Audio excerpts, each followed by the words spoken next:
Welcome back to Investing Club. In this video, we're going to go over Contura Energy's Q2 earnings results, which just came out a couple of days ago. And Contura Energy is the newest position I've recently taken in the stock market. It is a very small position, and I view this as a speculation. This is a coal company, so basically the survival of this company depends on the price of coal moving up over the next couple of years. And I think if this does happen, the share price of Contura can skyrocket. That's why, in my opinion, this is the best spec stock, the best penny stock. Since I was looking for some sort of speculation to put a small amount of my portfolio into, this is the one that I decided on. So let's go over what they reported in their Q2 earnings and how that compares to their first quarter. First, they had a net loss of 238 million. No surprise there. Like I said, with the price of coal this low, this company is going to have negative earnings. But there are a lot of positives that came out this quarter that I actually was not expecting. The first thing, they had a positive EBITDA of 17 million. So that's a very good sign. If you look at the chart at the bottom, they've had positive EBITDA throughout this whole crisis and economic shutdown. So again, that's going good for the company. Even though their mines are literally shut down, they're still posting a positive EBITDA.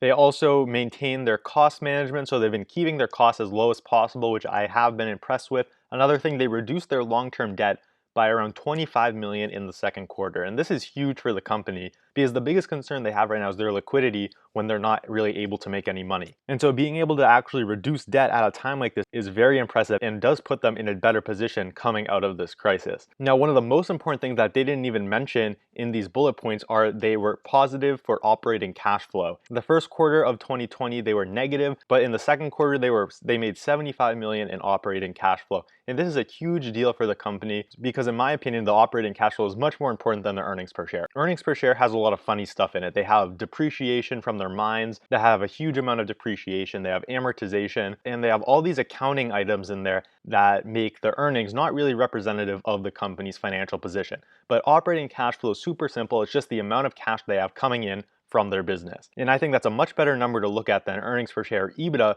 because it tells you how much cash this company brought in, and that's a good thing to know when you know they have a certain amount of cash they have to pay out every quarter. Now at the end of this quarter, they had $240 million in liquidity, and we can take a look back what they said in the first quarter of 2020, where this is the earnings for the first quarter, they had 257 million in liquidity. So over the quarter, this company only burned $17 million of liquidity. That's very impressive. And if they're able to keep costs this low, they're going to be able to survive for a lot longer than I thought, even if the price of coal stays low for an extended period of time. They also have 66 million in a tax refund that they should be getting in the second half of 2020. Again, another thing that's going to give them some more liquidity and some more breathing room for when they're not profitable. So something they say here, cash provided by operating activities was 79 million and their capital expenditures were 41.5 million. So this is a very encouraging sign. If their operating cash flow covers their capital expenditures, that's a good sign that the company's not going to burn through too much cash for the rest of this year. In the first quarter, the capex was around 50 million.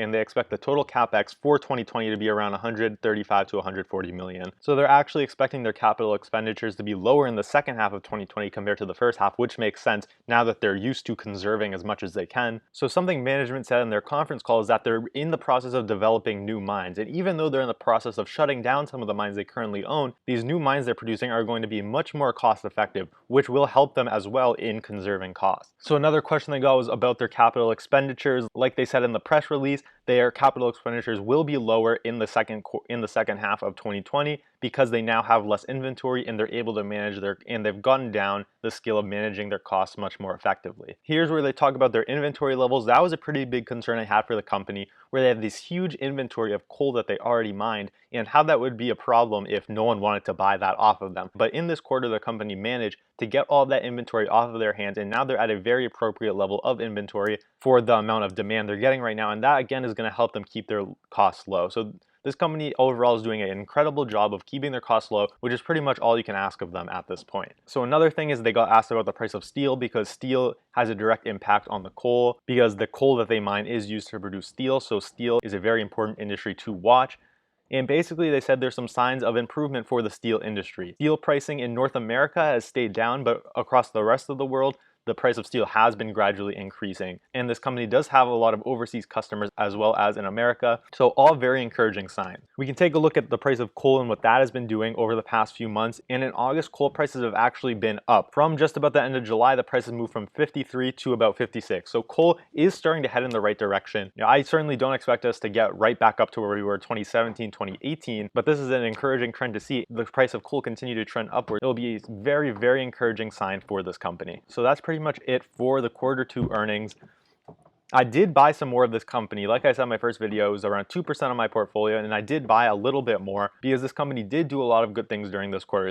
They kept their costs lower than I thought they would. They still have a huge amount of liquidity. They were positive on operating cash flows. And in addition, we're starting to see a slight recovery in the coal market. So all of those things result in a very good Q2 for CTRA Energy. So as of right now, I'm still hopeful that the investment will work out. Again, my investment thesis is basically all this company has to do right now is survive until the price of coal goes up, if and when it does. And if that happens, like I said in my first video about this stock, the price of CTRA could easily go up 10 times or even 20 times. So here's the stock price of CTRA. It jumped 11% after the earnings. So obviously the market reacted positively as it should have. And so that's pretty much it. The price of the stock is around $4 right now. If we see where it was in 2018, 2019, if we saw the price of coal get back up to those levels, this could easily be a $60 to $70 stock. So do I know that's going to happen? Absolutely not. I don't. That's why it's such a small amount of my portfolio. But I think in this situation, the risk to reward does make sense for me.